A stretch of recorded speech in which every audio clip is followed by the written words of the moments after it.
Good morning! Nagsasalamin ako guys kasi masakit sa mata yung araw.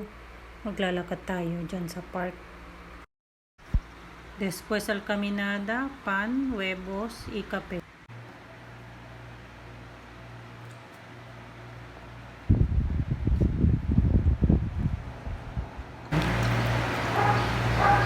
Naririnig mo ba?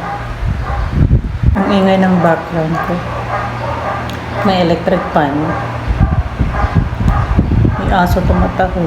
Tapos kalsada yun sa side ko.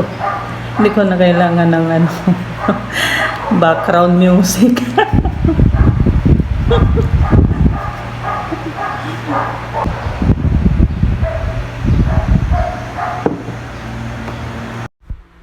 One hour after breakfast, iniinom ko siya mga 3 times a week.